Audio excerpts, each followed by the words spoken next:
রাখাল বলতেছে আমার চাহিদার কথা শুনে তোমার লাভ কি? উমর ফারুক বলতেছে ভাইজান তোমার ভালো কোনো বাড়ি নাই, ভালো কোনো চাকরি নেই, ভালো কোনো খাওয়া নেই, তুমি উর্দুম্বা সরাও রোদে পুড়ে পড়ে, এরপরেও তুমি আল্লাহর কোরআন অনুযায়ী চলতেছো, এর বিনিময়ে তোমার চাহিদা কি? সঙ্গে সঙ্গে রাখাল চোখের পানি বের করে বলে পথিক আমার চাহিদার কথা যখন শুনতে চাও, আমার চাহিদা হলো রব্বানা আতিনা ফিদ দুনিয়া হাসানাতাও ওয়া ফিল আখিরাতি হাসানা ওয়া কিনা আযাবান্নার। ওমর ফারুক বলে পাগল, আমি হলাম মূর্খ, আমি মূর্খ, তুমি যে চাহিদার কথা কোরআনের আয়াত দিয়ে বললে আমি তো বুঝবার পারলাম না। রাখাল বলতেছে তুমি আসলেই মূর্খ। আরে পাগলা, এ আয়াতের মধ্যে আমি দুটা চাহিদার কথা বলছি। এক নম্বর চাহিদা হলো আতিনা ফিদ দুনিয়া হাসানা, দুই নম্বর চাহিদা হলো অফিল আখিরাতি হাসানা। আমার দুনিয়ার চাহিদা হলো মহামানব হযরত উমরকে আমি এক নজর দেখতে চাই, যে উমর আল্লাহর কোরআন দিয়ে রাষ্ট্র চালানোর কারণে আমার মতন রাখাল না দেখে আল্লাহকে কলিজার মধ্যে জায়গা দিবার পারছি। সেই হযরত উমরকে যদি খালি একটা বার দেখতে পাইতাম তাহলে আমার দুনিয়ার জীবন আল্লাহ শান্তিময় করে দিত। রাখালের এক নম্বর চাহিদা কি দেখবে? হযরত উমর মানে একজন ভালো নেতা দেখা। কি দেখা? আপনারা কি দেখবার চান?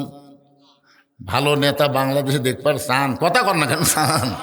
ভালো নেতা দেখবার গেলে একটু মনোযোগ দেন। রাখাল বলতেছে আমার দুই নম্বর চাহিদা হলো আমি রাখাল যখন মরে যাব, অধম রাখালকে আল্লাহ যেন জান্নাত দেয়। ওমর ফারুক এক দৌড়ে গিয়ে রাখালের হাতটা আমার দিকে তাকান, এভাবে খপ করে ধরছে, ধরেই তিনবার চুমা খাচ্ছে।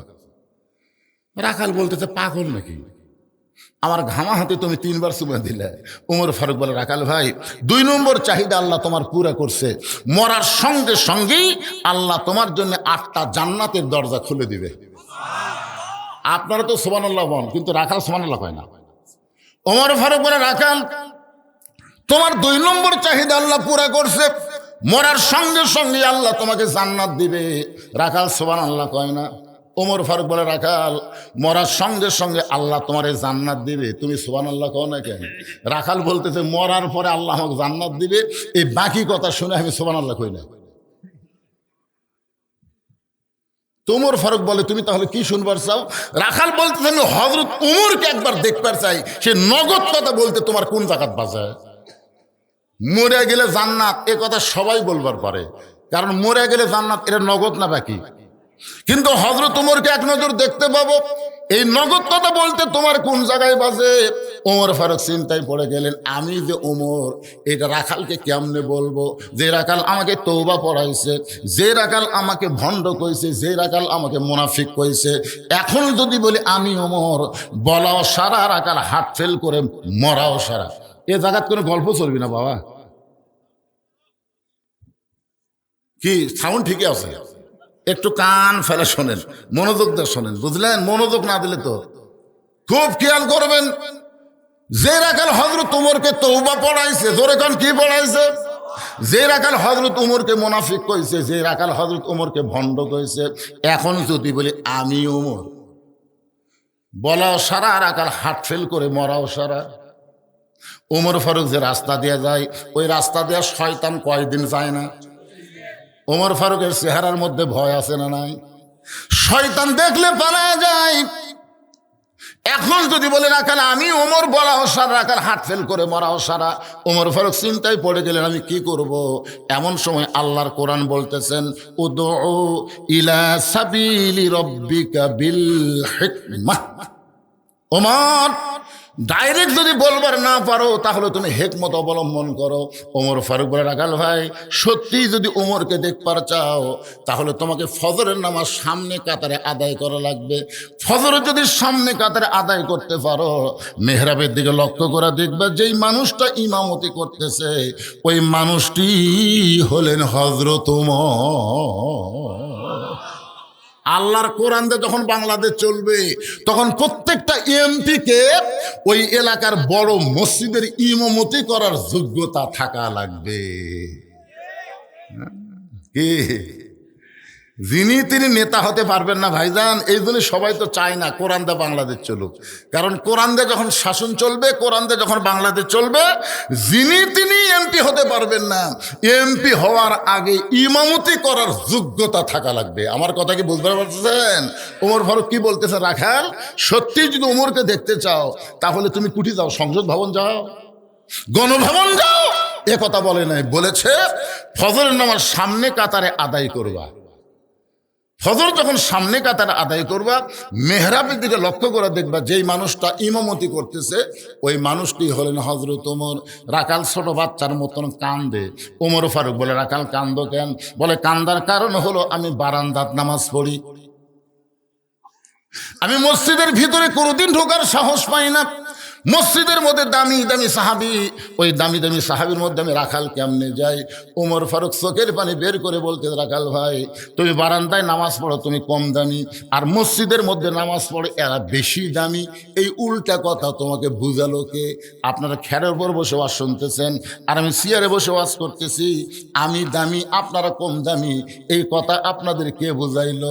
হাসরের ময়দানে হয়তো দেখা যাবে অনেক বক্তাকে আল্লাহ তক্তা বানায় জাহান্নাম দিবে, আবার অনেক শ্রোতাকে আল্লাহ বিনা হিসাবে জান্নাত দিয়ে দিবে।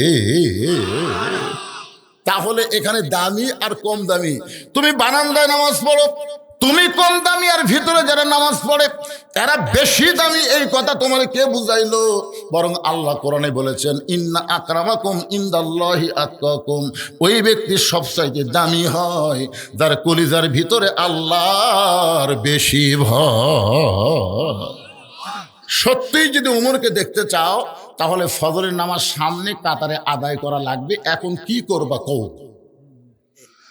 রাখাল বলতেছে, তাহলে আজকে ঈশার নামাজ পড়ে বাড়ি যাব না। ওমর ফারুক বললেন, কেন? রাখাল বলে, ঈশা পড়ে যদি বাড়ি যাই আর ফজর যদি সামনে কাতারে না পাই, এই জন্যই ঈশা থেকেই ফজর সামনে কাতারে ধরার চেষ্টা করা লাগবে। ওমর ফারুক বললেন, রাখাল তুমি বলো তো 5 ওয়াক্ত নামাজের মধ্যে 3 ওয়াক্ত তাড়াতাড়ি, আসর, মাগরিব, এশা, কিন্তু এশা থেকে ফজর অনেক সময়, আবার ফজর থেকে জোহর অনেক সময়, এই 2 নামাজের বেশি সময় হওয়ার কারণ কি? রাখাল বলতেছে, আমি তো জানি না। ওমর ফারুক বললেন, তাহলে শোনো, ফজর থেকে জোহর আল্লাহ লম্বা সময় দেওয়ার কারণ হলো এই সময় ব্যবসা বাণিজ্য করবা, খেতে খামারে কাজকাম করবা, চাকরি বাকরি করবা, এইগুলো করতে গিয়ে তোমার দেহের যে ক্ষয় হবে। এশা থেকে ফজর আল্লাহ লম্বা সময় দিছে, এই লম্বা সময়ের মধ্যে তুমি ঘুম পারলে আল্লাহ তাআলা তোমার এই দেহের ক্ষয়টা এই ঘুমের মধ্যে আল্লাহ পুরা করে দিবে। তাহলে এশা থেকে ফজর তুমি যে সামনে কাতার ধরবার চাচ্ছা, যদি ঘুম ধরে, রাখাল বলতে, ঘুম যদি ধরে তাহলে মসজিদের মধ্যেই ঘুমিয়ে যাবো। যেই বলছে মসজিদের মধ্যে ঘুমাবো, উমর ফারুকের চেহারা রক্তের মতন লাল হয়ে গেছে। এই রাখাল, মসজিদের মধ্যে ঘুম পাড়ার দলিল দে। তুই যে মসজিদে ঘুম পাড়বি তার একটা দলিল থাকা লাগবে না? আরে ঘুম পাড়া তো দলিলের কথা, ওরা সবাই নামাজ পড়ে বেড়ে গেছে, এরা 3 জন 4 ফ্যান দিয়ে গল্প করতেছে, 1-1 ঘন্টা হয়ে এরকে গল্প বন্ধ হয়নি। ফেরেশতারা বলতেছে, আল্লাহ সবাই নামাজ পড়ে বাড়ি গেল, এরা 3 মুসল্লি 4 ফ্যান দিয়ে গল্প করতেছে, এর কি রেজাল্ট কি? আল্লাহ বলতেছে, গল্প করার সময় এদের মাথার উপর যতক্ষণ ফ্যান ঘুরিছে, এই ফ্যানের কারেন্টের বিল এই 3 জন আলাদাভাবে না দেওয়া পর্যন্ত জান্নাতে যাওয়ার পারবে না।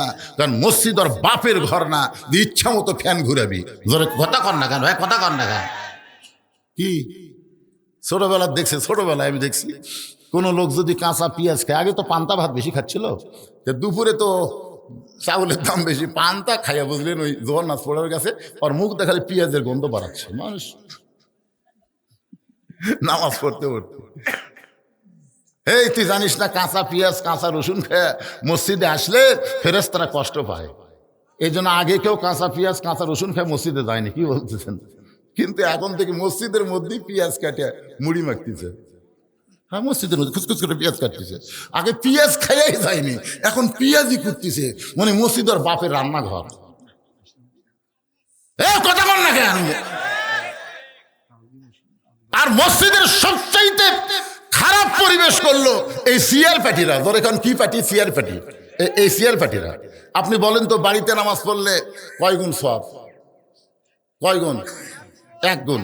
আর মসজিদে নামাজ পড়লে 27 গুণ কি একলা একলা পড়লে দিবি না জামাত করে পড়া লাগবে? তো জামাত করে পড়বার গেলে কাতার হেঁকে মেঁকে করে পড়লে হবে না কাতার সোজা করে পড়া লাগবে? কাতার সোজা করার নিয়ম হলো পায়ের গোড়ালির সঙ্গে গোড়ালি মিল করে কাতার সোজা করা লাগবে। আল্লাহ রাসূল যতক্ষণ পর্যন্ত কাতার সোজা না হয়েছে ততক্ষণ রাসূল ইমামতি শুরু করেনি। এখন আপনার কাতারের মধ্যে যদি একটা চেয়ার থাকে, তাহলে বলেন তো যেই লোকটা চেয়ারে বসলো তার বার গোড়ালির সঙ্গে আপনার গোড়ালি মিল খেলো, তাহলে 27 গুণ সওয়াব কি আপনার চান না? 27 গুণ সওয়াব যদি চান তাহলে আপনার কাতার থেকে চেয়ারটা টুস করে পিছনের কাতারে দেন। পিছনের কাতারের লোকেরা যদি 27 গুণ সওয়াব পায় তাহলে আস্তে করে চেয়ারটা তৃতীয় কাতারে দেন। তৃতীয় কাতারের লোক যদি 27 গুণ সওয়াব পায় আসলে চেয়ারটা চতুর্থ কাতারে দেন। এক সময় 27 গুণ সওয়াবের আশায় একটা চেয়ারও মসজিদের মধ্যে থাকবি না, সব চেয়ার বারান্দার যাবি। জোরে কোন কথা কন না কেন ভাইজান? আর যদি দেখেন যে কোনো ব্যক্তি চেয়ারত বসে আছে, মানে চেয়ারত আগে থেকেই বসে আছে, তাহলে আপনারা কোনো মানুষ মরে গেলে খাটনি কয়জন কান্দে লাই? মনে করবেন যে লোকটা চেয়ারত বসে আছে ওই মরে গেছে, মনে করবেন ওই মরে গেছে, খাটনি লাশ মনে করে 4-5 জন ধরে আস্তে করে বারান্দার থেকে আসবেন। কারণ নামাজের ভিতরে বাহিরে যে 13টা ফরজ আছে তার মধ্যে একটা ফরজ হলো দাঁড়িয়ে নামাজ পড়া। বসে থেকে নামাজ শুরু করা যাবে না। জামাতে নামাজ পড়লে দাঁড়িয়ে নামাজ পড়া লাগবে। হুকুম কার? জোরে বলেন হুকুম কার? আল্লাহ কোরআনে ডাইরেক্ট বলেছেন কুমু লিল্লাহি কানিতিন, দাঁড়াও দাঁড়াও, আনুগত্য নিয়ে আল্লাহর জন্য দাঁড়াও। তুমি হেঁটে হেঁটে মসজিদে এসে তুমি চেয়ারে বসে ভাক্কা শুরু করছো। তোমাকে যদি শান করে মসজিদে আনতো সেটা ভিন্ন কথা। তুমি বাজার করে হেঁটে হেঁটে 10 কেজি ব্যাগলে গোটা এলাকা ঘুরে ঘুরে বাজার করতেছে আর মসজিদে আমার সিয়ার কুটি রে, আর সিয়ার কুটি রে। শোনেন, যে লোকটা চেয়ারে নামাজ পড়বে দাঁড়ায় নামাজ পড়তে পারবে না, সে বাড়িতে নামাজ পড়বে। কারণ তার জামাতে নামাজ পড়া দরকার নাই। লা ইউকাল্লিফুল্লাহু নাফসান ইল্লা উসআহা। আল্লাহ কোরআনে বলেছেন তোমার কষ্ট হবে এমন কিছু আমি আল্লাহ তোমাকে দেই নাই। যদি দাঁড়াবার না পারো বসে নামাজ পড়ো, বসেও যদি না পারো শুয়ে থাকা নামাজ পড়ো, শুয়ে থাকাও যদি না পারো ইশারার দ্বারা পড়ো। যতক্ষণ তুমি দাঁড়ায় নামাজ পড়তে পারবা ততক্ষণ জামাতে পড়বা, আর যতক্ষণ দাঁড়াবার পারবা না ততক্ষণ তুমি একা একা নামাজ পড়বা। তোমার জামাতে নামাজ পড়া দরকার নাই। আমার কথা কি বুঝবার পারলেন? ওমর ফারুক বলে রাখাল আজানের গুরুত্ব দিও।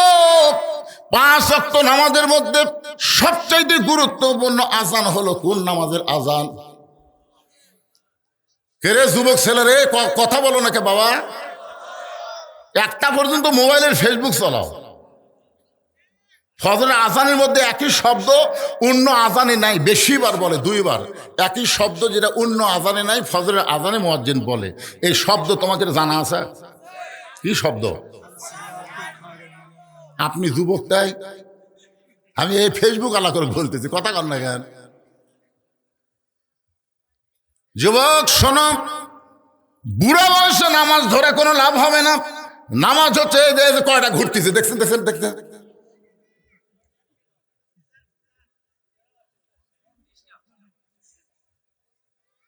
আপনি বলেন তো আল্লাহর সামনে যখন আমরা দাঁড়াবো আল্লাহ কি বলবে?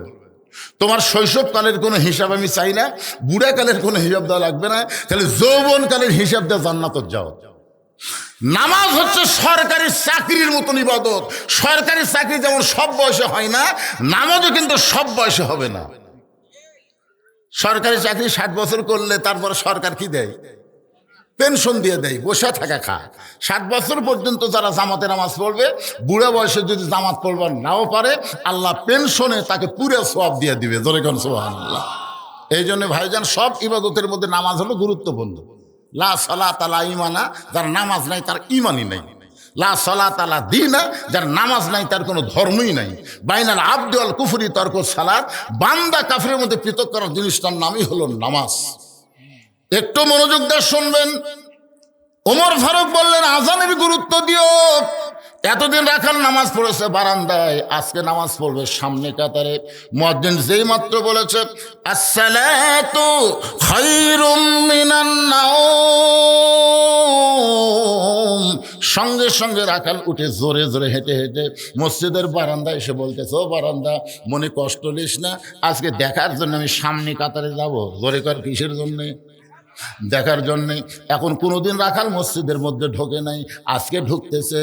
মসজিদে ঢুকতে গেলে নিজের ইচ্ছা মতো ঢুকলে হবে না, আল্লাহর হুকুম নবীর তরিকা মোতাবেক ঢোকা লাগবে। আল্লাহর হুকুম হলো ডান পা, ধরে কোন পা। নবীর তরিকা হলো মুখ বন্ধ করে ঢুকলে হবে না, জবান খুলে একটা দোয়া পড়া লাগবে, আল্লাহুম্মা আফতাহলি আবওয়াবা রহমাতিক। রাখাল ডান পায়ে দোয়াটা পড়ে মসজিদের মধ্যে ঢুকে যখন সামনে কাতারে যাবার চায়, প্রত্যেকটা সাহাবী নড়ে সরে রাখালকে যাওয়ার রাস্তা করে দেয়। রাখাল মনে মনে কয়, আল্লাহ রে, বারান্দার থেকে এতদিন কি ভাবলেন? বারান্দার থেকে মনে করছিলাম ভিতরে দামি দামি, কিন্তু আজকে ভিতরে ঢুকে দেখতেছি আমিও যা, এরাও তাই। এটা কিন্তু ভিতরে না ঢুকলে বোঝা যাবে না। আপনারা 10 দল 14 দল যত দলই করেন, মসজিদের মধ্যে ঢুকে দেখেন দলাদলি থাকবে না। আমি নিজের চোখে দেখছি, আওয়ামী লীগ, বিএনপি, জাতীয় পার্টি কাতার সোজা করছে। কি সোজা করছে? 3 দল মিলা কাতার সোজা করছে। এখন কাতার সোজা করে দেখে হুজুর নেই। কি নাই? কে রে, আমরা তো 3 দল কাতার সোজা করলো রে, কিন্তু সামনে কে যাবি রে? ওরা খুব তাকাতাকি করে দেখে পিছনে একটা জামাত ইসলাম খাড়া হয়ে আছে। কে খাড়া হয়ে আছে? জামাত ইসলাম হুজুর। তখন আওয়ামী লীগের নেতা বলতে, হুজুর পিছনে কে, সামনে যান হুজুর। তখন বলতে, ভাই রে, আপনারা তো একজন স্বাধীনতার স্থপতি, একজন স্বাধীনতার ঘোষক, আর একটা চাচার দল যে হারে কাতার সোজা করলেন, আমি তো যুদ্ধ অপরাধী ভাই, আমি কেমনে সামনে যাই? এটা বাইরের কথা, ভিতরে কও কেন? আমি আওয়ামী লীগ, ওই বিএনপি, জাতীয় পার্টি, এটা হলো বাইরের কথা। ভিতরের কথা আমরা সবাই ভাই ভাই, আমাদের মধ্যে কোনো তফাৎ নাই, একসঙ্গে কাতার করতে চাই। ধরে কোন সুবহানাল্লাহ। এটা মসজিদের ভিতরে না গেলে বুঝতে পারবেন না। এসপি সাহেব দাঁড়ায় দেখে সামনে কাতারে এখন পর্যন্ত একটা মুসল্লি লাগবে, সামনে কাতার পুরা হতে একটা মুসল্লি লাগবে। এখন একটা মুসল্লি কোথায় পায়? এসপি তাকায় দেখে চৌকিদার দরজার দাঁড়ায় আছে। চৌকিদার মসজিদের দরজার দাঁড়িয়ে আছে। এসপি ডাকতেছে, আয় আয়। চৌকিদার বলে, না স্যার, আপনি এসপি, আমি চৌকিদার।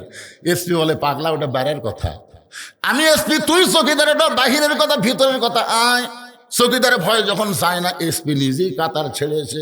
চৌকিদারের হাত ধরে বলতে, তোকে ডাকি, তুই যাস না কেন? এই তুই যাস না কেন? বলে, আপনি এসপি স্যার, আমি চৌকিদার। আরে পাগলা, ওটা বাইরের কথা। আমি তো বলতেছি আমি এসপি, তুই চৌকিদার, ওটা বাইরের কথা, ভিতরের কথা তা না। চৌকিদার কয়, হুজুর স্যার ভিতরে আসিস না কেন? ভিতরে নিয়ে যায়, বলে আমার পায়ের গোড়ালির সঙ্গে গোড়ালি মিল করে খাড়া হয়। চৌকিদার বলতে, স্যার আমার গোড়া কিন্তু ফাটা, আপনার গোড়া তেল তেলায়, যদি নামাজের কারণে হঠাৎ ভীষণ লাগে, হঠাৎ যদি লেগে যায়, মানে 2 জন কোথায় সে কাছে পাওয়া যায়, ফটকার পাওয়াত লাগিছে। এসপি বলতেছে, পাগলা, ফাটা তেল তেলায় এক করাই হচ্ছে নামাজ। ধরে খান সুবহানাল্লাহ। ছোট বড়, ধনী গরিব, কালো ফর্সা, এক করার জন্যই হলো জামাত। জোরে কর না সুবহানাল্লাহ। এতদিন রাখাল বারান্দায় নামাজ পড়েছে, আজকে ভিতরে ঢুকে দেখতেছে প্রত্যেকটা সাহাবী যখন রাখালকে সামনে যাওয়ার রাস্তা করে দেয়, রাখাল যাইতে যাইতে একেবারে সামনে কাতারে মেহরাব বরাবর, সামনে কাতারে মেহরাব বরাবর দাঁড়ায় রাখাল ফজরের 2 রাকাত সুন্নত নামাজ আদায় করেছে। ফজরের ফরজের আগে 2 রাকাত সুন্নত আছে না নাই? সর্বসাকুল্যে 12 রাকাত সুন্নত আপনাদের পড়তে হবে। 17 রাকাত হলো ফরজ আর 12 রাকাত হলো সুন্নত। ফজরের আগে হলো 2 রাকাত সুন্নত, জোহরের আগে 4, পরে 2, মোট 6 রাকাত। আসরের কোনো সুন্নত না পড়লেও চলবে। মাগরিবের পরে 2 রাকাত সুন্নত, এশার পরে 2 রাকাত সুন্নত, এই সর্বসাকুল্যে 12 রাকাত। আল্লাহ রাসূল বলেছেন, ফজরের পূর্বে যে 2 রাকাত সুন্নত আদায় করা হয়, আসমান জমিন বিক্রি করে দিলেও ওই 2 রাকাত সুন্নতের সমান হবে না। এখন বলেন, ফজরের ফরজের আগে 2 রাকাত সুন্নতের দাম কম না বেশি? রাখাল 2 রাকাত সুন্নত নামাজ আদায় করে চুপ করে বসে আছে, মনের মধ্যে বড় আশা, আজকে জীবনের আশা পূরণ হবে। আজকে দেখব, প্রাণ ভরে দেখব, হক ওমরকে আমি প্রাণ ভরে আজকে দেখব। এই মনে করে রাখাল বসে আছে। ইতিমধ্যে একজন সাহাবী মসজিদের মধ্যে ঢুকিয়া দেখে জায়গা নেই, মানে জায়গা আছে কিন্তু ওই সাহাবীর জায়গা নাই। ওই সাহাবীর নাম হলো ওসমান গনি। দরেকার নাম কি? ওসমান গনি। কয় কিনা আমার জায়গা ধরে কে বসে আছে রে? আপনারা বলেন তো, মসজিদের মধ্যে শুধুমাত্র ইমাম ছাড়া অন্য কারো জায়গা নির্দিষ্ট? তাহলে ওসমান গনি কোন অধিকারে বলতেছে যে আমার জায়গা ওটা কে বসে আছে? এইটা বলার পিছনে কারণ হলো আল্লাহর নবী। আল্লাহর নবী বলেছেন, আমি যতদিন ইমামতি করব, আমি বরাবর যিনি পিছনে থাকবে তার নাম হলো হযরত আবু বকর। আবু বকর যখন ইমামতি করবে, আবু বকর বরাবর যিনি পিছনে দাঁড়াবে তার নাম হলো ওমর। ওমর যখন ইমামতি করবে, ওমর বরাবর যিনি পিছনে দাঁড়াবে তার নাম হলো ওসমান। ওসমান যখন ইমামতি করবে, ওসমান বরাবর পিছনে যিনি দাঁড়াবে তার নাম হলো হযরত আলী। আলী যখন ইমামতি করবে, আলী বরাবর পিছনে। নবী আর কারোর নাম বলে না, শুধু বলতেছেন আলী বরাবর পিছনে। সাহাবীরা বলে, রাসূলুল্লাহ হযরত আলী বরাবর পিছনে কে দাঁড়াবে? রাসূল বললেন, মা ইয়ান্তিকু আনিল হাওয়া ইন হুয়া ইল্লা ওয়াহয়ুন ইউহা। আমি নবী ততক্ষণ বলতে পারি না যতক্ষণ আল্লাহ আমাকে না বলায়। এই পর্যন্তই হলো খোলাফায়ে রাশেদিন। তাহলে হযরত ওমর যখন ইমামতি করবে, ওমর বরাবর পিছনে কে দাঁড়াবে? একেবারে মনে থাকেন আপনাকে কে দাঁড়াবে? উমর যখন ইমামতি করবে, ওমর বরাবর যিনি পিছনে দাঁড়াবে তার নাম হল ওসমান। কিন্তু আয়েশা থেকে জায়গা দখল। আল্লাহ রাসূল বলেছেন, আল হায়াউন ওসমান। ওসমানের আবার শরম বেশি। যে লোকটার শরম বেশি ওই কিন্তু নরমও বেশি। ওসমান গনি চিন্তা করতে বসে যখন আছে অসুবিধা কি? ওসমান গনি কাছে এসে দেখে রাখালের পাশে ফাঁকা জায়গা। ওই ফাঁকা জায়গার মধ্যে ওসমান গনি 2 রাকাত ফজর সুন্নত নামাজ আদায় করার পরে রাখালের দিকে 3 বার তাকাইছে। জোরে কোন কয়বার? মানে শরম তার বেশি, তাই তো আর টস লাগে তাকে থেকে পারে না। মানে এরকম থেকে রাখাল খুব খেয়াল করতেছে, একবার আমাকে দেখলো, আবার দেখতেছে। গরিব মানুষ দেখা পছন্দ করতেছে না নাকি রে? আমি বারান্দার নামাজ পড়ে ভিতরে আসছি দেখি মশান মারতেছে নাকি, বুঝতেছেন না? মূর্খ লোকের কত চিন্তা।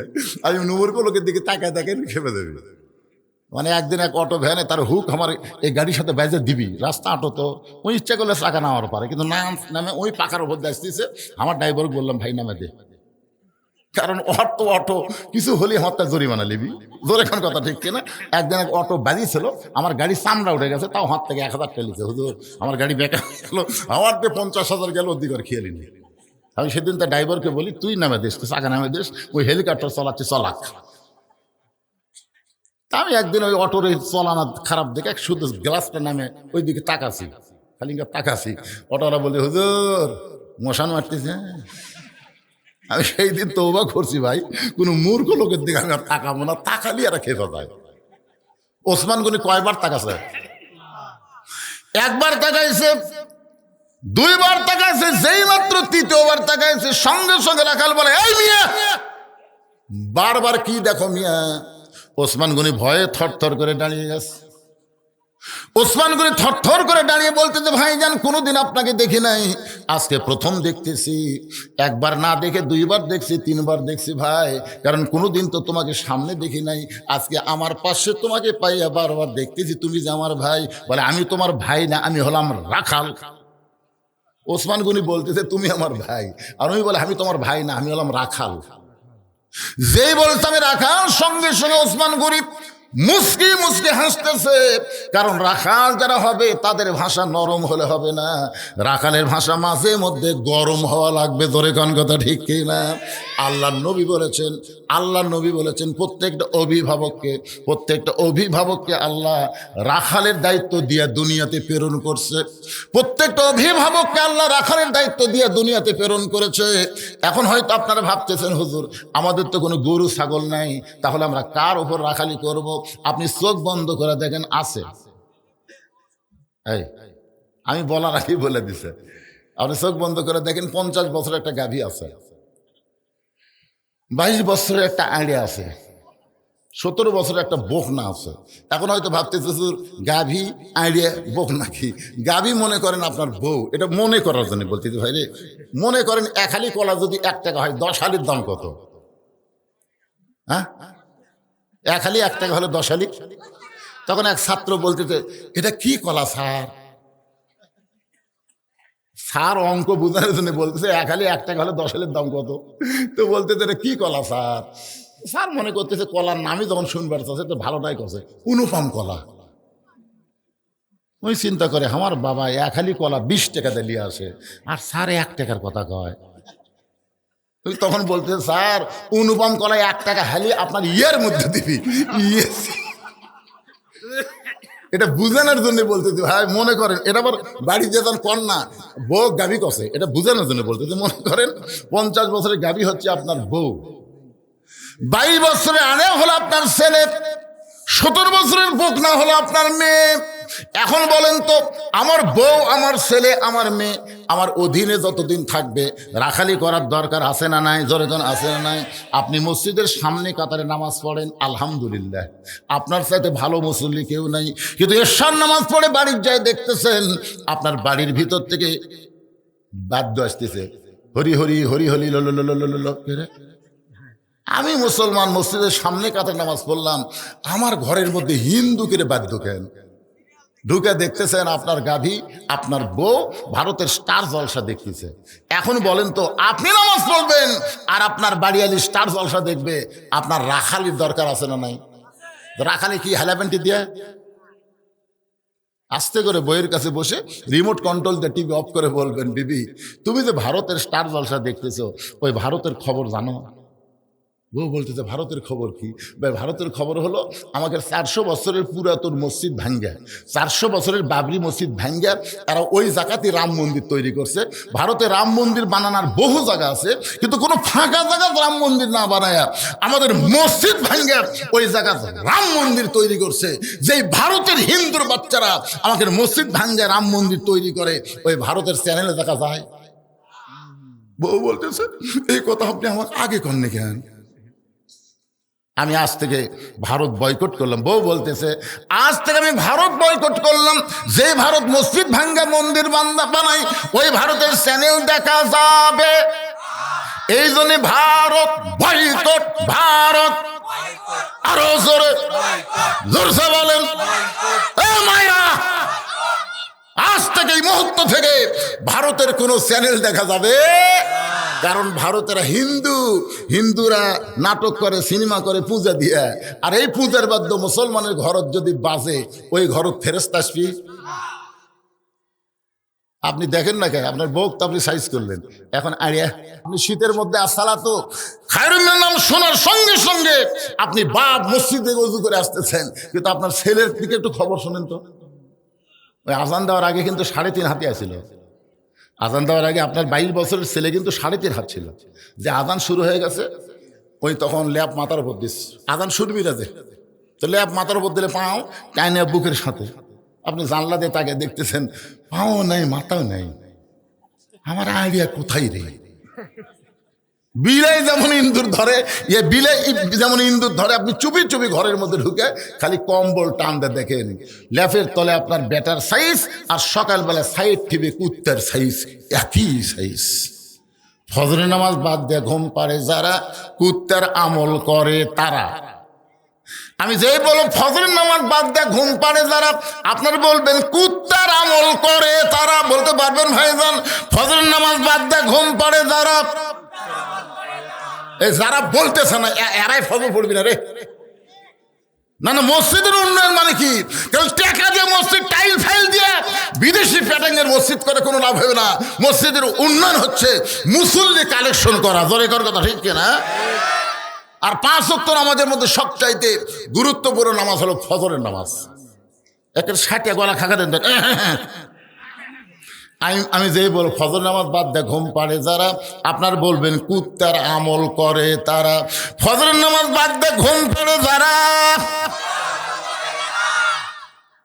এই ছোট ছোট বাচ্চারা খুব ভালো কথা বলে। যাক, আল্লাহ এই সোনার ময়না করুক, আল্লাহ কবুল করুক রে। যখন আমি গাড়ির থেকে নামি, বুঝছেন, এই ছোট ছোট বাচ্চারা দৌড়ে দেখে, এটাই বুঝলু রে। আমার মাথা ঘুরে ভাই, এরা আমার কিভাবে চিনল? না না না, এরা যে কিভাবে চিনে। এক বাড়িতে গেলে আগে আমার বাবা তখন ছিল, তখন আমার বাবা সংক্ষেপে আমাকে ডাকতো, বুঝলো বুঝলো, আর এরা আমাকে সংক্ষেপে ডাকে, এটাই বুঝলো রে।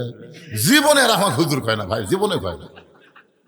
আপনারা তো আমাকে হুজুর কয়, এটাই হুজুর রে, এটাই হুজুর, আর এরা কয় এটাই বুঝলু রে। কিরে বাপ, আমার আব্বারা বসে আছে সামনে, মাশাআল্লাহ, আল্লাহ তোমাকে কবুল করুক, জোরে করে আমিন। একটু মনোযোগ দিয়ে শোনেন। 17 বছরের একটা মেয়ে আছে, আপনার আদরের কলিজার টুকরা মেয়ে। আপনি যেমন মেয়েকে ভালোবাসেন, আল্লাহর নবীও তেমন মেয়েকে ভালোবাসে। ফাতেমার কাছে গিয়ে নবী বলতেছে, ও ফাতেমা, তোমার কি কখনো মনে হয় তোমার বাবা বিশ্ব নবী বলে আল্লাহ তোমাকে জান্নাত দিবে? এ কথা কি তোমার কখনো মনে হয়? ফাতেমা বলে, বাবা আমার সব সময় মনে হয়। রাসূল বললেন, ফাতেমা তাহলে শুনে নাও, বিশ্ব নবীর মেয়ে হওয়ার কারণে আল্লাহ তোমাকে জান্নাত দিবে না। জান্নাতে যদি যাবার চাও তাহলে জান্নাতের আমল করে তোমাকে জান্নাতে যেতে হবে। সঙ্গে সঙ্গে ফাতেমা হাঁটু গেড়ে নবীর সামনে বসে বলতেছে, বাবা তাহলে জান্নাতে যাওয়ার আমল কি? রাসূল বললেন, ফাতেমা ঈমান গ্রহণ করার পরে মেয়েদের মাত্র 4টা আমল করা লাগবে মা। 1 নম্বর হলো 5 ওয়াক্ত নামাজ পড়বা। সব সময় নামাজ পড়া লাগবে না, 24 ঘন্টার মধ্যে 5 বার নামাজ পড়লে নামাজের হক আদায় হবে। ও ফাতেমা 12 মাসে 1 মাস রোজা রাখবা, রোজা রাখলে 1 মাস তোমার রোজার হক আদায় হয়ে যাবে। ফাতেমা স্বামীর খেদমত করবা, স্বামী যখন খেদমত চাবে তখন স্বামীর খেদমত করবা। তুমি ইচ্ছা করে স্বামীর খেদমত করবা না। স্বামী যদি খেদমত চায় তাহলে খেদমত করবা, তুমি ইচ্ছা করে করবা না, কারণ অতি ভক্তি, জোরে কারণ অতি ভক্তি। আপনি যদি হঠাৎ কোনোদিন দেখেন যে আপনার বউ আপনাকে খুব খেদমত করতেছে, তাহলে বুঝবেন আপনার নিকটতম কারো বিরুদ্ধে কিছু বলবি। যদি বাপ মা বেঁচে থাকে তাহলে বুঝবেন আপনার বউ ভক্তি করা মানে আপনার বাপ মায়ের বিরুদ্ধে কথা বলবে। কথা কর না কেন বারে, কথা কর না কেন, না হয় আপনার বোনের বিরুদ্ধে বলবি, না হয় আপনার ভাইয়ের বিরুদ্ধে বলবি। এই জন্য এসে মাথা টিপবি, পাকার বাতাস করবি, ভাইয়ের লোক টানবি, উড়ি বাবারিয়ে রাবে আচ্ছে রে, কিছুক্ষণ পরই দেখবেন কানবে। তা আপনি বলতেছেন কে গো কান্দো কেন? বলে কান্দার কারণ এমনি এমনি গো। না কি জন্য কান্দতেছে বলো? আপনি কি বিশ্বাস করবেন? আপনি বিশ্বাস করবেন? আচ্ছা বলো তো কি, আপনার বাপ খালি ফ্যাস করে আর আপনার মাও খালি কুটকুট করে। এই বুড়া বুড়ির অত্যাচার আমার কলজে তাগুল লাগছে গো। দেখছেন অতি ভক্তি কি করলাম? এখন যদি আপনি বাপ মার সাথে থাকেন তাহলে আমার বাপের বাড়ি পেটে দেন, আর যদি আমার সঙ্গে জান্নাতের সংসার করবার চান এই বুড়া বুড়ির বাদ দেওয়া লাগবে। অমা আলাইনা ইল্লাল বালাক। এখন আপনি বলেন কি আমল করবেন? স্বামী যদি বাপের বেটা হয় তাহলে আল্লাহর কোরআন সামনে নিয়ে বলবে, ওয়াকাদা রাব্বুকা আল্লা তা'বুদু ইল্লা ইয়াহু ওয়া বিল ওয়ালিদাইনি ইহসানান। আল্লাহু আকবার। স্বামী বলবে ওঠ ওঠ, বউ কবে এত গরম, ওঠ, তুই না তোর বাপের বাড়ি যাওয়ার চালু যা। খালি খালি না 3 তালাকের একটা গাড়ি ডাকতেছি। কে রে পাগলি, তুই মরে গেলে সকালে বেলা বিকেলে আমি বিয়ে করবো রে, তোকে যদি আমি তালাক দেই আমার বইয়ের অবস্থা। কিন্তু যে বাপ মায়ের বিরুদ্ধে তুই ওয়াজ করলো, সেই বাপ মা যদি মরে যায় কিয়ামত পর্যন্ত কানলে আমি বাপ মা পাবো না রে। দরকার হলে বউ বাদ দেবো, কিন্তু বাপ মা বাদ দেওয়া যাবে না। বউ দৌড়ে এসে স্বামীর পাও ধরে বলতেছে, আপনি আল্লাহর ওলি গো, আপনার পরীক্ষা করলাম। ও পরীক্ষা করলো, এরকম কিছু আছে না নাই? জোরে খান আছে না? একটু মনোযোগ দিয়ে শোনেন। রাসূল বললেন, ফাতেমা সতীত্বের হেফাজত পর্দা করা এর কোনো সময় নাই মা, এটা সব সময় ফরজ। তাহলে নামাজ 24 ঘন্টার মধ্যে 5 বার। জোরে বলেন কয়বার? রোজা বছরে 1 মাস। স্বামী যখন খেদমত চাবে তখন করবা, সব সময় লাগবে না। কিন্তু সতীত্বের হেফাজত পর্দা এটা সব সময় মা। সঙ্গে সঙ্গে ফাতেমার গায়ে একটা ওড়না ছিল, ওই ওড়নাটা ফাতেমা মাথার উপর দিয়ে দিল। এভাবে যখন মাথায় দেয়, আল্লাহর মাথায় হাত দিয়ে দোয়া করলেন, আল্লাহ আমার ফাতেমার পর্দাকে তুমি কবুল করো। কারণ মেয়েরা যখন মাথায় কাপড় দেয় ওই সময় আল্লাহ তাআলা তাদের জন্য রহমত আর বরকতের দরজা খুলে দেয়। কিন্তু মেয়েরা যদি মাথার চুল বেছে খায়, আপনাকে এই গাবতলি এলাকাত মাথার চুল বেচা,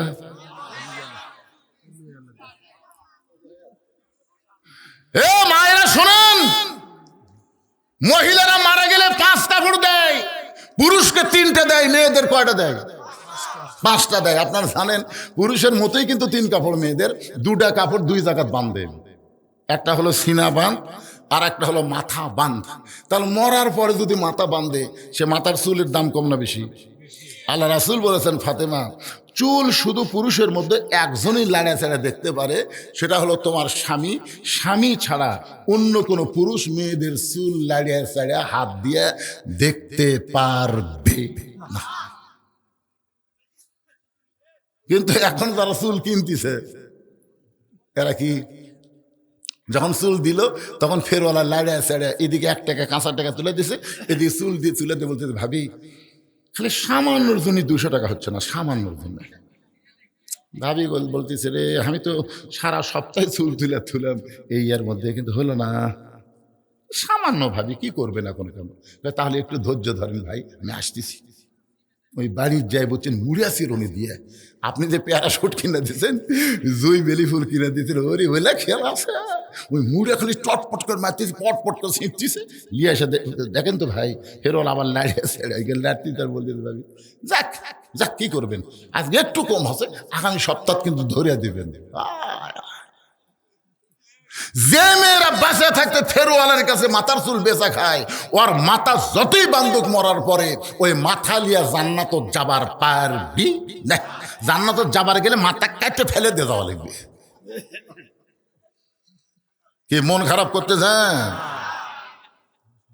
হাই রে হাই, 12টা বাজে যাচ্ছে বারে, কি সমস্যা নাই। এটা কার বাজ হচ্ছে? 11টা বাজে না, আমি কেউ আজ বাদ দিয়েছি, খালি দেখতেছি যে 12টার পর এই তারিখ, যে এদের তারিখ লেগেছে আজ কয় তারিখ? 1 জানুয়ারি। 1 জানুয়ারি কখন বাদ যাবি?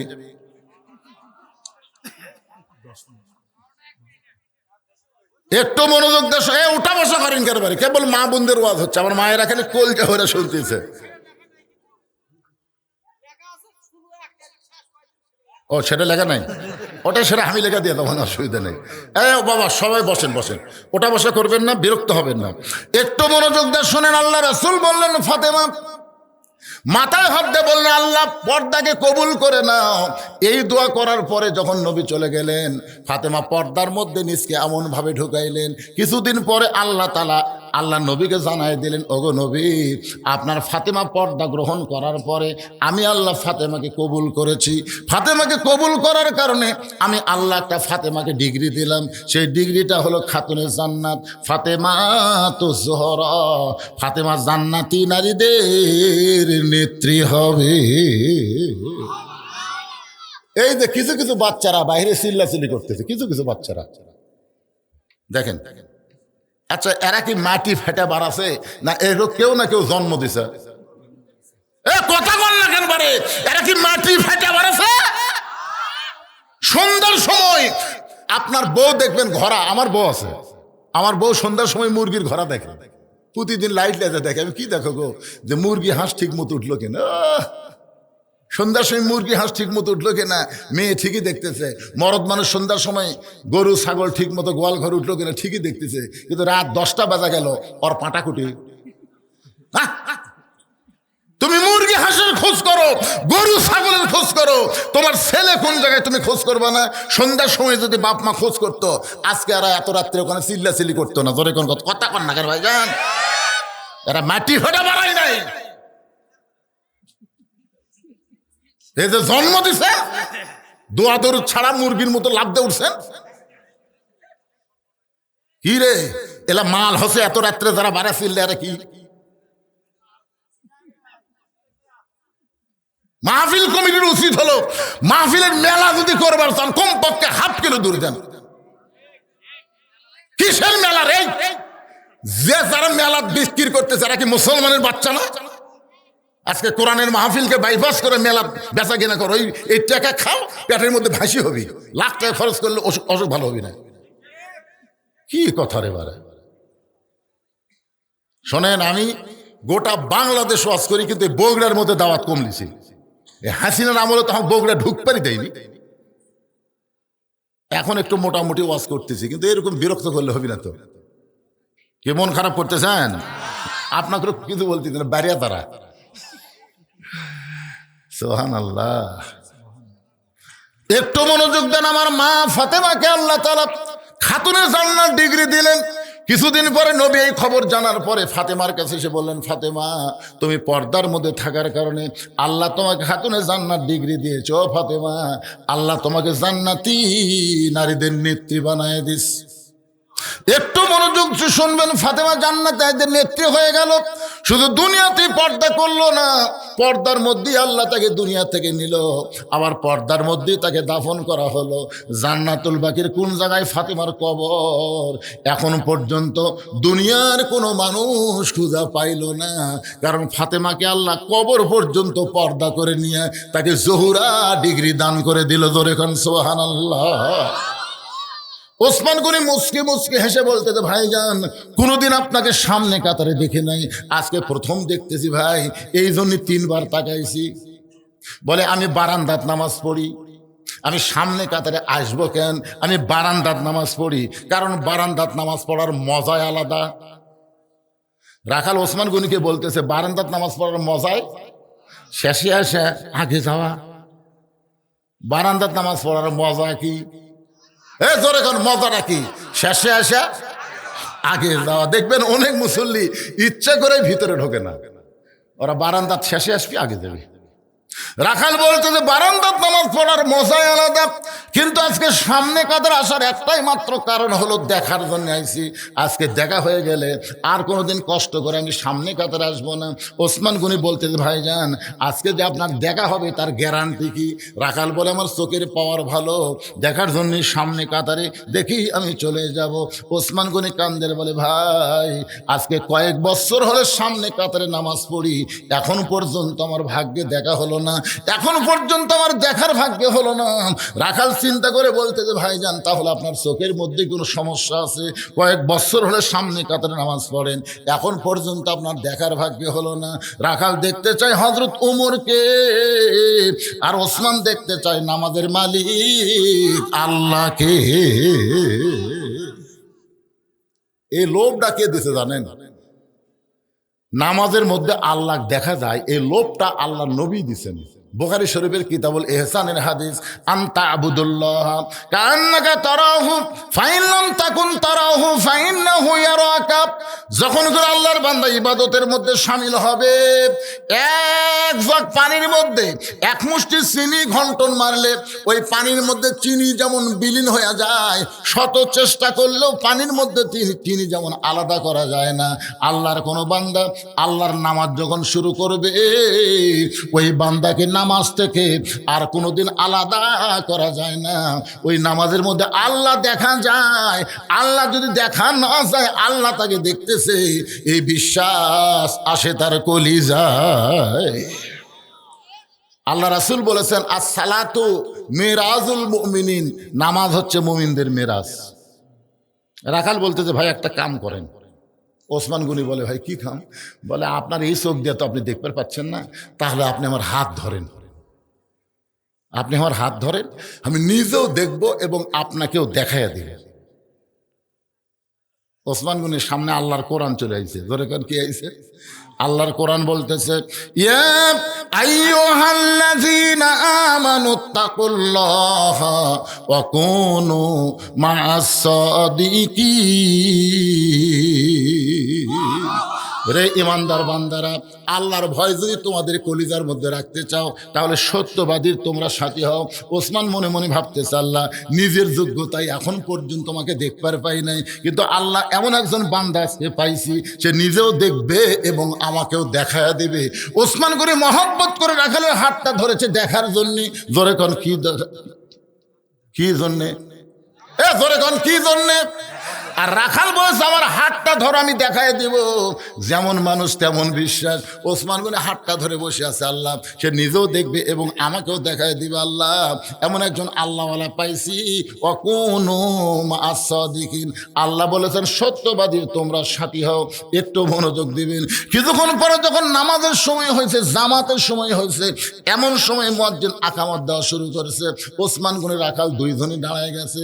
ওসমান গনি রাখালের হাতটা ধরে দাঁড়িয়ে আছে। এমন সময় হযরত ওমর মেহরাবের মধ্যে ঢুকতেছে। মুয়াজ্জিন আকামত দিচ্ছে, ওমর ফারুক মেহরাবের মধ্যে ঢুকতেছে। হয়তো আপনারা বলবেন হুজুর ওমর ফারুক মেহরাবের মধ্যে কোন দিক দিয়ে আসলো? যখন কোরআন দিয়ে রাষ্ট্র চলবে তখন নেতাকে ইমামকে দরজা দিয়ে আসা লাগবে না, প্রত্যেকটা মেহরাবের অপর সাইডে একটা দরজা থাকবে। যখন আকামত দেবে তখন ইমাম মেহরাবের মধ্যে ঢুকবে। ওমর যেই মেহরাবের মধ্যে ঢুকেছে, ওসমান গনি রাখালের ডান হাতটা ধরে আছে, আর খালি বাম আঙ্গুল দিয়ে কে রে এই তো আমাকে বলো, এটাই তো এই তো আমাকে বলো। উমর যদি দেখবার যাও তাহলে সামনে কাতারে যাও। তা আমি হযরত উমরকে দেখার জন্য সামনে কাতারে এই জ্ঞান। যেই মুয়াজ্জিন বলেছেন কদ কামাতিস সালাহ, কদ কামাতিস সালাহ, সঙ্গে সঙ্গে রাখাল আল্লাহু আকবার। ওসমান গনি হাতটা ছাড়া দিয়ে বলতেছে ভাইজান ইমাম সাহেব ভুল করলে মানুষ লোকমা দেয়, এখন পর্যন্ত আকামতি শেষ হয় নাই, আর তুমি আল্লাহু আকবার বলে লোকমা দিলে। রাখাল বলে এই জন্যই তো তুমি কানা, দেখবার আসে তুমি দেখবার পাও না। আমি কি জন্যে আল্লাহু আকবার লোকমা দিলাম মিয়া তুমি জানো না? দ্বিতীয় কাতারে একজন সাহাবী দৌড়ে এসে রাখালের হাতটা হ্যাঁচকা টান দেয়, বলে পাগল রে, তোকে সামনে কাতারে দেখার পরই আমার সন্দেহ হয়েছে। তুই কি জানিস যে মানুষটা এতক্ষণ তোর হাতটা ধরে দাঁড়িয়েছিল ওই মহামানবকে তুই চিনিস? রাখাল বলতেছে ভাইজান আমি ভিতরের কাউরে চিনি না ভাই, আমি বারান্দায় নামাজ পড়ি।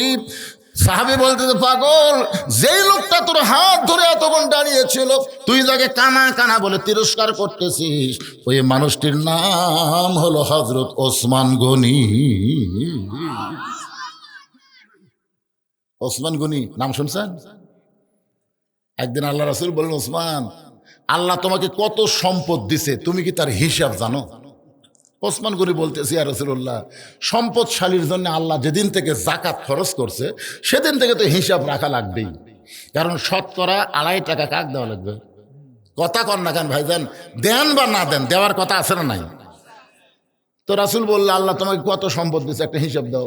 ওসমান গনি বলতেছে ইয়া রাসূলুল্লাহ, আল্লাহ আমাকে যত সম্পদ দিছে সমস্ত সম্পদ গুদামে রাখে, ওই গুদামে তালা দিয়ে ওই গুদামের চাবি টানতে একটা উট হিমশিম খায়। সুবহানাল্লাহ পায় না? মানে হিসাব করেন না আপনারা, যত সম্পদ আল্লাহ দিছে ওই সম্পদ গুদামে রাখে। কতগুলো গুদাম, সে গুদামের হিসাব নাই। গুদামে রাখে, গুদামে তালা দিয়া ওই তালার চাবি এত এত শ্রানি টানতে একটা উট হিমশিম খায়। আল্লাহ রাসূল ওসমান, আল্লাহ যদি সমস্ত সম্পদ ফেরত চাই তুমি কি দিবা? যেই বলেছে ওসমান আল্লাহ দেওয়া সম্পদ আল্লাহ যদি ফেরত চাই তুমি কি দিবা? সঙ্গে সঙ্গে ওসমান গনি মারছে দৌড়। সাহাবারা বলতেছে রাসূলুল্লাহ, ওসমান গনি দৌড় দিল। রাসূল বললেন ধৈর্য ধরো। কিছুক্ষণ পরে দেখতে পাই যেই উটটা চাবি বহন করে ওই উটটা রশি ধরে ধরে নবীর কানে বলতেছে ইয়া রাসূলুল্লাহ, সমস্ত গুদামের মাল সহ তালা সহ চাবি বহনকারী উটটাও পর্যন্ত আমি আল্লাহরে দিয়া দিলাম। আল্লাহ রাসূল কান্দার ওসমান, সবই যদি আল্লাহকে দিলা তাহলে তোমার জন্য কি রাখলাম? ওসমান গনি বলতেছে ইয়া রাসূলুল্লাহ, একজন মুসলমানের জন্য আল্লাহ রাসূল থাকলে যথেষ্ট, আর কোনো কিছুর দরকার নেই। কারণ আজকে আমি আছি, আগামীকাল থাকবো না, তাহলে যেইটা আমার জন্য লাভ সেইটা আমি করতে চাই। ভাইজান একটু খেয়াল করবেন, নবী কান্দের বলে আল্লাহ ওসমানকে দেওয়ার মতন আমার কিছুই নাই, আপনি কি দিবেন এখন বলেন? আল্লাহ বলেন হাবিব আমার গানি ডিগ্রি আমি ওসমান রে দিয়া দিলাম। ওসমান গনি বলতেছে রাখাল ভাই তোমার হাতটা ধরে আমি দাঁড়িয়েছিলাম, ইমাম সাহেব ভুল করলে মানুষ লোকমা দেয়, আর তুমি মুয়াজ্জিন সাহেবের আকামত শেষই হয় নাই, তুমি আল্লাহু আকবার লোকমা দিলা। রাখাল বলতেছে এই কারণেই লোকমা দিলাম, কারণ যেই লোকটা আমাকে বলল সামনে কাতারে নামাজ পড়লে ওমরকে দেখতে পাবা, সেই প্রতীককে আমি মেহরাবের মধ্যে দেখতে পাই। এখন তোমরাই বলো, উমরের জায়গায় যদি ওই প্রতীককে আমি দেখতে পাই, তার লোকমা দেওয়া ছাড়া তো আমার উপায় নাই। আমি আল্লাহু আকবার লোকমা দিয়া ওই প্রতীককে মেহরাব থেকে সরাই দিব, ওই জায়গায় হযরত উমরকে আমি এক নজর দেখতে চাই। হাজার হাজার সাহাবী মসজিদের মধ্যে কাঁদতেছে। সবাই যখন কান্দে, রাখাল চিল্লায় বলে বারান্দায় নামাজ পড়া ভালো, এই ভিতরে কেন কান্দা কান্দি শুরু হয়ে গেল? ওসমান গনি বলে, রাখাল ভাই, ভিতরে কান্দার কারণ হলো তুমি যারা প্রতীক বলতেছ, তিনি হলেন হযরত ওমর। গাছের গোড়া কাটলে গাছটা যেমন পড়ে যায়, রাখাল তেমনি মেহরাবের মধ্যে পড়ে গিয়ে কাটা মুরগির মতন ছটফট করে বলতেছে, ইয়া আমির আল মুমিনিন, আমি আপনাকে তওবা পড়াইছি। ইয়া আমির আল মুমিনিন, আমি আপনাকে মুনাফিক কইছি। ইয়া আমির আল মুমিনিন, আপনাকে আমি ভণ্ড কইছি। এত কথা বলেছি গো আমির, কদম রাখালকে আপনি কিছুই বলেন নাই। সমস্ত সাহাবীরা চিল্লায় বলে, কে রে, এই কে রে, কারে তওবা পড়াইছে, কারে মুনাফিক কইছে, কারে ভণ্ড কইছে? সমস্ত সাহাবীরা যখন চিল্লায় এমন কথা বলতেছে, কারণ যে রাস্তাতে ওমর গেলে শয়তান 40 দিন যায় না। রাসূল বলেছেন, আমার পরে কেউ যদি নবী হতো লাউ কানা ওমর, আল্লাহ ওমরকে নবী বানাই দিত। সে ওমরকে তওবা পড়ানোর কথা কে বলে? কে মুনাফিকের কথা বলে? কে ভণ্ডের কথা বলে? কে রে? সবাই যখন চিল্লায় উঠছে, এমন সময় উমর ফারুক বললেন, আতিউল্লাহ ওয়া আতিউর রাসূল ওয়া উলিল আমরি মিনকুম, আল্লাহর আনুগত্য করো, নবীর অনুসরণ করো। আমি যদি তোমাদের আমির হই, তোমরা কি আমাকে মানো? সমস্ত সাহাবী বলতেছে, একবার না 1000 বার আপনাকে মানি। উমর ফারুক বলতেছে, আমাকে যদি মানো, তাহলে যেই লোকটা আমাকে তওবা পড়াইছে, যেই লোকটা আমাকে মুনাফিকের কথা বলতেছে, যেই লোকটা আমাকে ভণ্ডের কথা বলতেছে, অবশ্যই আল্লাহর কোরআন দিয়ে এর বিচার হবে, আল্লাহর কোরআন দিয়ে এর বিচার হবে। এই বিচার কি তোমরা দেখতে চাও? সমস্ত সাহাবী হাত তুলে বললেন, ইয়া আমির আল মুমিনিন, আল্লাহর কোরআনের বিচার আমরা দেখতে চাই। আপনাকে কেমনে তওবা পড়াইলো, আপনারে কেন মুনাফিক কয়, আপনারে কেন ভণ্ড কয়, আল্লাহর কোরআনের বিচার আমরা দেখতে চাই। ওমর ফারুক বললেন, এই বিচারটা দেখবা ফজরের নামাজের আগে না পরে। এই বিচারটা তোমরা কখন দেখবা? ফজরের নামাজের আগে দেখবা না পরে দেখবা? সমস্ত সাহাবীরা বলতেছে, আমির আল মুমিনিন, আকামত যখন হয়ে গেছে, তাহলে আগে নামাজ, তারপরে বিচার দেখব। ওমর ফারুক বললেন, কারা কারা বিচার দেখবা? সমস্ত সাহাবীরা হাত তুলে বললেন, আল্লাহর কোরআনের বিচার আমরা দেখতে চাই। একটা রাখাল হয়ে আপনাকে তওবা পড়ালো কেমনে, আপনাকে মুনাফিক কেমনে কয়, ভণ্ড কেমনে কয়? ওমর ফারুক বললেন, তাহলে ফজরের 2 রাকাত নামাজ পড়ানোর পরে আমি তোমাদেরকে দেখাবো। সমস্ত সাহাবীরা যদি দেখার জন্য উদ্গ্রীব হয়ে যায়, আমার সামনে যারা বসে আছেন ভাইজান, বাংলাদেশে বহু বিচার দেখলেন, আজকে 10 মিনিট পরে এই আল্লাহর কোরআনের বিচার আমি আপনাদের দেখাবার চাই। কারা কারা দেখবেন আল্লাহকে একটু হাত তুলে জানান। যারা দেখবেন তারা হাত তুলবেন, যারা দেখবেন না খবরদার হাত তুলবেন না। লিল্লাহে তাকবীর, হাত নামান। 10 মিনিট পরে কোরআন দিয়ে বিচার হবে। রাখালের এই বিচার দেখার জন্য সবাই হাত তুলছেন। কারা কারা দেখবেন না তারা হাত তোলেন তো। তার মানে সবাই দেখবেন। এই 10টা মিনিট আল্লাহর ঘর মসজিদের জন্য আপনাদের কাছে, এখানে যারা বসে আছেন ভাইজান, এখানে যারা বসে আছেন, বাপ মা যাদের কবরে গেছে, বাপ মা যাদের কবরে গেছে, দাদা দাদি কবরে গেছে, আল্লাহর ঘর মসজিদের উন্নয়ন কল্পে একটা কোরআন শরীফ বাবদ 500 টাকা দান করবেন। আপনি 500 টাকা দান করলে একটা কোরআন শরীফ সম পরিমাণ দান করার সওয়াব আল্লাহ আপনাদের বাপ মার কবরে দিয়ে দিবে। পৃথিবীর শ্রেষ্ঠ দান মসজিদে একটা কোরআন শরীফ বাবদ 500 টাকা দান। আপনাকে কোরআন শরীফ দেওয়া লাগতেছে না, কোরআন শরীফ বাবদ 500 টাকা দিবেন। পৃথিবীর শ্রেষ্ঠ দান একটা কোরআন। বাপ মা মারা গেছে, বাপ মার কথা মনে করে দান করেন ভাইজান, বাপ মায়ের কথা মনে করে। জি মাশাআল্লাহ, বলা মাত্র টেজের উপর থেকে একজন আল্লাহর বান্দা কোরআন শরীফ বাবদ 500 টাকা দান করেছে। বাপ মা মারা গেছে, 2 জনে, বাপ মা 2 জনেই কবরে চলে গেছে। আল্লাহ বাপ মার রুহের মাগফিরাতে আল্লাহ দানকে কবুল করে নেন, বাপ মার কবরকে জান্নাতে টুকরা বানায় দেন। আল্লাহুম্মা আমিন। কি নাম? মোহাম্মদ নাইম। কোরআন শরীফ বাবদ 500 দিছে, আরো 20,000 টাকা দান করলো। আল্লাহ তার দানকে কবুল করে। আল্লাহু তাকবীর। জি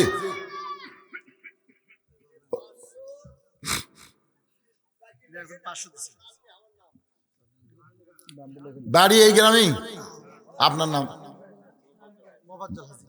আলহাজ মোহাম্মদ বাপ মা দুইজনে কবরে গেছে। বাপ মার জন্য কোরআন শরীফ বাবদ 500 টাকা দান করলো। আল্লাহ বাপ মার কা বানায় দেন, আল্লাহুম্মা আমিন।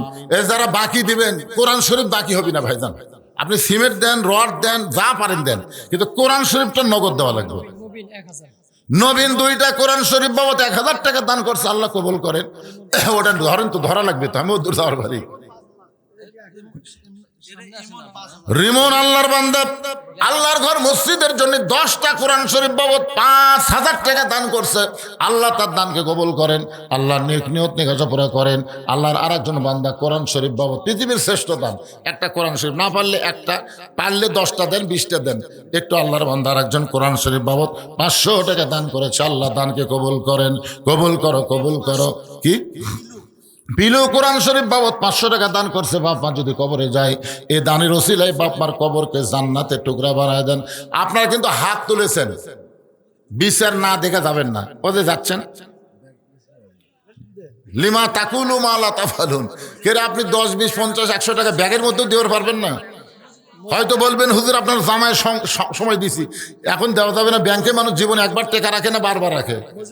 বারবার রাখার কারণ হলো, যত রাখবেন ততই জমবে, যত দান করবেন আপনার নামে জান্নাতের ব্যাংকে আল্লাহ তত জমা করবে। মুজিবুর রহমান 2টা কোরআন শরীফ বাবদ 1000 টাকা দান করছে, আল্লাহ কবুল করেন। নুরুজ্জামান 2টা কোরআন শরীফ বাবদ 1000 টাকা দান করেছে, আল্লাহ দানকে কবুল করেন, আল্লাহুম্মা আমিন। সাইফুল ইসলাম 2টা কোরআন শরীফ বাবদ 1000 টাকা দান করেছে আল্লাহর ঘর মসজিদে, আল্লাহ দানকে কবুল করেন। ব্যাগের আদায় তো করছে আমার জামাই, আবার হবে এই ব্যাগলা আবার যাচ্ছে, দেন। কে মহিলাদের মধ্যে আদায় হয়েছে 7000, 7059 কি রকম দান দেয় এখন? আর 1 টাকা চলে। আল্লাহর একজন বান্দা কোরআন শরীফ বাবদ 500 টাকা দান করেছে, আর একজন আল্লাহর ঘর মসজিদে 500 টাকা দান করেছে, আল্লাহ দানকে কবুল করেন। লাহমিয়া তোমার বান্দা 1000 টাকা আল্লাহ তোমার ঘরে দান করেছে, আল্লাহ দানকে কবুল করেন। আল্লাহ নেক নিয়ত নেক আশা পুরা করেন, আল্লাহুম্মা আমিন। এসআই তোফাজ্জল হোসেন, তার বাবা মারা গেছে, তাই না? বাবার জন্য 20,000 টাকা দান করেছে, আল্লাহ তার বাবার কবরকে জান্নাতের টুকরা বানায় দেন। জোরে কোন আমিন। এই বিজ্ঞাপনের যার নাম আছে সবাই দিছে। প্রধান অতিথি কি দিয়েছে? প্রধান অতিথি আর অসুস্থ হলে তো বেশি দেওয়া লাগবে, আমরা দোয়া করে দেবো। এলা রাজনীতির নেতা যারা বিজ্ঞাপনের নাম দেয়, এরা কয় দিবে, দিবে ইনশাল্লাহ, মোটামুটি সবচেয়ে বেশি দিবে, দিবে না? ইনশাল্লাহ দিবে। দেন। মাহমুদুল হাসান কত দিল? চেয়ারম্যান পদপ্রার্থী মাহমুদুল হাসান। গুলজার ওই বাকি আবার কি চেয়ারম্যান পদপ্রার্থী? ও প্রবাসী। 3000 টাকা বাকিতে দান করেছে, আল্লাহ কবুল করেন। বাদল স্যার, এটা কোন বাদল? ব্যাংকার বাদল, এগুলো আপনি ছেলে? আচ্ছা, এগুলো কি লিখতেছে নাকি? লিখতেছে, লিখতেছে। বাদল সাহেব 10,000 টাকা দান করবে আল্লাহর ঘরে, আল্লাহ তার দান কবুল করেন, আল্লাহুম্মা আমিন। আচ্ছা, কত লাগবে আনুমানিক? একটা দোয়া করা লাগবে তো, যা লাগে। আর সাধারণ লোক মনে করে 2 পিলার কত লাগবে? ধর, ওরে বাবা, মিস্ত্রি আপনি? কম পক্ষে 50 লাগবেই। এইরকম 2টা পিলার আল্লাহর ঘর মসজিদে দেওয়ার নিয়ত করেছেন। তার নামটা হলো কি নাম? সোহরাব হোসেন নাকি এমদাদুল হক সাহেব। 2টা পিলারের যত টাকা লাগবে মসজিদের আল্লাহ দান করবে, আল্লাহ তার দানকে কবুল করে, আল্লাহুম্মা আমিন। বাপ মা যারা কবরে গেছে, দানের ওসিলায় কবর জান্নাতে। শামসু পরামানিকের জন্য 500 টাকা দান করেছে, আল্লাহ দানকে কবুল করেন। বাপ মা যাদের কবরে গেছে, আমি সবচেয়ে নিম্ন একটা দান ধরছি, একটা কোরআন শরীফ বাবদ 500 টাকা। যাদের বাপ মা কবরে গেছে, ভাই একটা কোরআন বাবদ 500 দেওয়া যাবে না? আপনার মসজিদ নতুন করে নির্মাণ করবেন, তাই নতুন করে করবেন, সিমেন্ট দেন, রড দেন, ইট দেন, আল্লাহর ঘর মসজিদে কিয়ামত পর্যন্ত ধ্বংস হবে না। ধ্বংস হলেও মসজিদকে ইসরায়েলের সিংহায় ফুৎকার দিলে আল্লাহ তাআলা জান্নাতে ওইটা সিনারি বানায় রাখবে। সুবহানাল্লাহ। মসজিদ কার ঘর? আল্লাহর ঘরে দান করা মানে আল্লাহ তার জন্য জান্নাতেও একটা ঘর বানায় দেয়। সৌদি প্রবাসীদের কয়েকজনে 1 লক্ষ টাকা দিচ্ছে। লিল্লাহি তাকবীর। সৌদি প্রবাসীর কয়েকজন মিলাই 1 লক্ষ টাকা ধরে বলেন মারহাবা। সৌদিতে যারা প্রবাসী থাকে খুব কষ্ট করে তারা টাকা কামাই করে। আমি কয়েকবার গেছি তো ওখানে, আমার অনেক ভক্ত বাংলাদেশ ওখানে আছে। খুবই কষ্ট হুজুর, খুবই কষ্ট। এত কষ্ট করে বাপ মা আত্মীয় স্বজন সবগুলো রেখে বৌসল রেখে চলে গেছে। সেখান থেকে তারা কয়েকজন প্রবাসী 1 লক্ষ টাকা দান করেছে। তাদের জন্য আমরা প্রাণ খুলে দোয়া করব, আল্লাহ তাদেরকে ভালো রাখুক, কামাই বরকত দেখ, শরীরকে সুস্থ রাখুক। জোরে কোন আমিন। আল্লাহ তাদের মনের মধ্যে ধৈর্য দিয়ে দাও আল্লাহ। আরো প্রবাসী যারা দান করতেছে আল্লাহ, প্রবাসী এ যে আমার বাপ জানো তো প্রবাসী থাকে, উনি খুব মোটামুটি একটা ভালো অবস্থানে আছে, ওনার কষ্ট নাই, যখন খুশি আসে যখন খুশি যায়। কিন্তু অনেকে আছে ইচ্ছা করলে আসতে পারে না, টাকার দিকে খেয়াল করে। তো প্রবাসী যারা আছে তারা সবাই দান করবেন। এই গ্রামে যারাই প্রবাসী আছেন মসজিদের জন্য সবাই প্রাণ খুলে দান করবেন। আর কে বাকি আছে? আর কে অতিথির মধ্যে কেউ আছে বলেন? আমার ফ্যামিলি থেকে আমি 1 লক্ষ টাকা দিই। ফ্যামিলির পক্ষ থেকে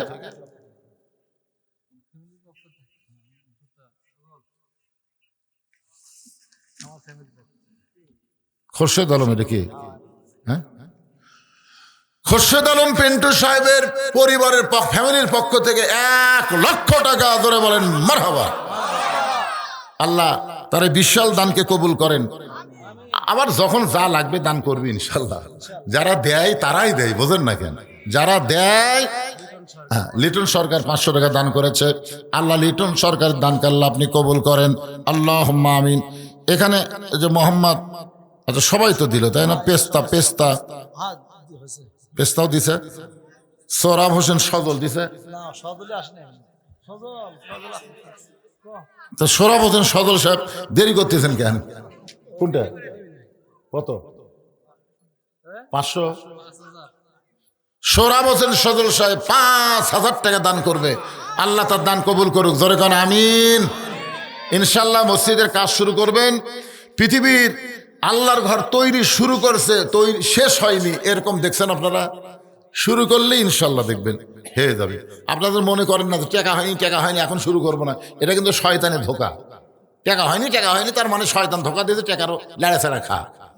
লাড়াছাড়া খাওয়ার চেষ্টা করবেন না। যে টাকা হয়েছে এইটা দিয়ে শুরু করবেন, খালি করেই দেখেন কে দিবে। অনেক লোক আছে তারা গোপনে দান করতে স্বাচ্ছন্দ্য বোধ করে, প্রকাশ্যে দিতে তাদের শরম লাগে। এরকম কিছু লোক আছে না নাই?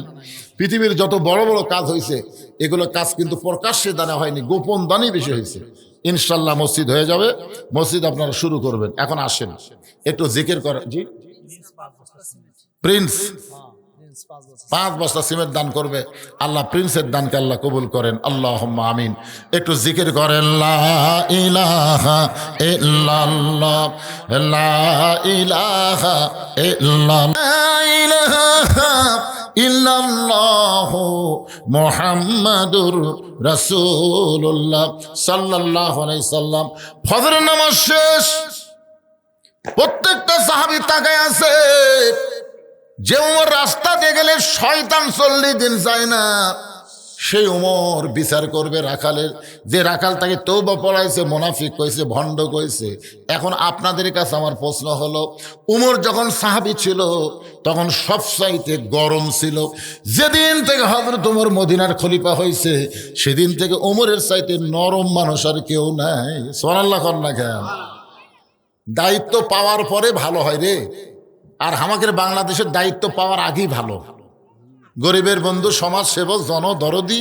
হাই হাই, আমার কাহালু নন্দীগ্রামের এক নেতা গাড়ির থেকে নামছে, গাড়ি ব্রেক করে নামে ফকিরক সালাম দিছে। আসসালামু আলাইকুম চাচা, কেমন আছেন? ফকির খালি চারিদিকে মাথা ঘুরাই। নেতা বলে, চাচা কি দেখেন? বলে, কাক সালাম দিলা? কা আপনাকে দিলাম, কা ভিক্ষা করে খাই। ভোটের আগে আপনিও তো হামু হতে। এই রে নেতা ভাই, আহ কি চরিত্র রে! ভোটের আগে এত ভালো, যাকে পায় তাকেই সালাম দেয়, জানেন? কিন্তু যেই ভোট পায় নেতা হয়ে যায়, আর নেতা এলাকা থাকে না, নেতা থাকে ঢাকায়। মাঝে মধ্যে নেতা বেড়াবার আসে, সায়েন্সের অত্যাচারে একটা গরিব নেতার কাছে যাবার পারে না। জোরে কোন কথা ঠিক কি না? এরা কিন্তু নেতা না ভাই, এরা হলো বসন্তের কুকিল। আদর্শের নেতা হলে ওমর ফারুক আগে গরম ছিলেন, কিন্তু যেদিন থেকে মদিনার খেলাফতের দায়িত্ব পাইলেন সেদিন থেকে তার মতো নরম মানুষ কেউ নাই। এক টানে রাখালকে বুকের মধ্যে নিয়ে রাখালের কপালে চোমা খায়, রাখালকে বুকের মধ্যে নিয়ে রাখালের ঘাড়ে চোমা খায়। সমস্ত সাহাবীরা বলে, আমির আল মুমিনিন, যেই লোকটা আপনাকে তওবা পড়ানোর কথা বলতেছে, মুনাফিকের কথা বলতেছে, ভণ্ড হওয়ার কথা বলতেছে, এত বড় বড় কথা বলার পরে লোকটাকে বিচারের নামে আপনি বুকের মধ্যে নিয়ে কপালে চুমা খেয়ে আমাদের কি দেখাইলেন? ওমর ফারুক বলে, সাহাবীরা রে, রাখালের এত কথা হজম করার পিছনে একটাই মাত্র কারণ, আমি সেদিন রাখালকে দেখি নাই, রাখালের ভিতরে আমার আল্লাহর কোরআন দেখতে পাই। এই কোরআন শুধুমাত্র শোনার কোরআন না, এই কোরআন হলো বাস্তবে গ্রহণ করার নাম। এই জন্য ভাইদের আমরা সবাই বলবো, স্বাধীনতার পরে 54 বছর আমরা বহু দেখলাম, কিন্তু আগামীতে যে কোরআনের ওয়াজ শুনতেছে, এই কোরআন বাস্তবে বাংলার জমিনে একটু আমরা আমল করে দেখতে চাই। আল্লাহ যেন তৌফিক দেয়। সকলে বলে আল্লাহুম্মা আমিন।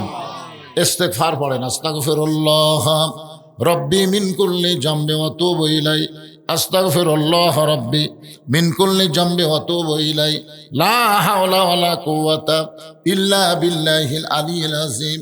আল্লাহুম্মা আমিন। আল্লাহুম্মা আনতাস সালাম ওয়া মিনকাস সালাম, তাবারাকতা ইয়া যাল জালালি ওয়াল ইকরাম। আল্লাহ, তোমার বান্দারা কত কষ্ট করে মেহনত করে আজকের জান্নাতের বাগান লাগাইছে তোমার মসজিদকে সুন্দর করার জন্যে। আল্লাহ মেহেরবানি করে আজকের মাহফিল সকলের হেদায়েতের জন্যে, নাজাতের জন্যে, জান্নাতের জন্যে কবুল করো। এই মাহফিলের শুরু থেকে শেষ পর্যন্ত যত আলোচনা হয়েছে, এর মধ্যে যদি ভুল হয়, ত্রুটি হয়, মাফ করে দিও। এর যা হাদিয়া মঞ্জুর করো। সোনার মদিনায় নবী পাকের রওজা মুবারকে আল্লাহ কবুল করো। তামাম আম্বিয়ায়ে কেরাম, আসহাবে কেরাম, তাবিনে কেরাম, তাবা তাবিনে কেরাম, তামাম পৃথিবীর মাটির নিচে যত মুমিন মুমিনা শুয়ে আছে, আল্লাহ সকলের আরওয়াফে হাদিয়া কবুল করো। ও দরদি আল্লাহ, আমরা যারা হাত তুলেছি, আমাদের মধ্যে জনম দুঃখনি মা যাদের কবরে গেছে, ছোট্ট একটা শব্দ মা, এই নামের মধ্যে কি মধু, যাদের মা নাই তারাই বুঝতেছে। এই দরদের মা যাদের কবরে গেল, মায়ের কবরকে আল্লাহ জান্নাতের টুকরা বানায় দাও। দরদের বাবা যাদের কবরে চলে গেছে, বাড়ি গাড়ি সহায় সম্পত্তি সব থুইয়া আমাদের সব দিয়ে এতিম হয়ে বাবা যাদের কবরে চলে গেল, আল্লাহ বাবার কবরকে জান্নাতের টুকরা বানায় দাও। আমাদের দাদা দাদি, নানা নানি, আত্মীয় স্বজন, শ্বশুর শাশুড়ি যাদের কবরে গেছে, আল্লাহ মাফ করে দাও। আয় আল্লাহ তাআলা, তোমার ঘর মসজিদকে কবুল করে নাও।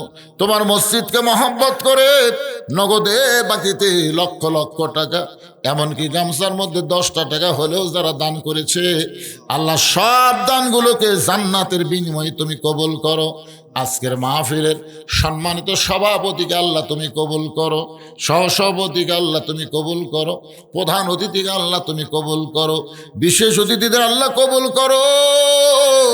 মসজিদ কমিটির সভাপতি, সহসভাপতি, সেক্রেটারি, ক্যাশিয়ার, মসজিদের খতিব, মসজিদের ইমাম, মসজিদের মুসল্লি, আল্লাহ সবাইকে তুমি কবুল করো। আমার সম্মানিত মা বোনেরা, পর্দার অন্তরালে বসে বসে ওয়াজ শুনেছে, আবেদা সালিহা পর্দা নিশে কবুল করে মা ফাতেমার চরিত্র দান করে দাও।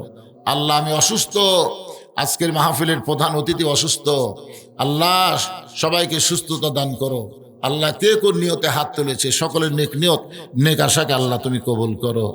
একটা মিনিট একটু নিজের দিকে তাকায় দেখেন, কত মানুষের জানাজার নামাজ আমরা পড়েছি, এই দুই হাত দিয়ে কত কবরে আমরা মাটি দিয়েছি।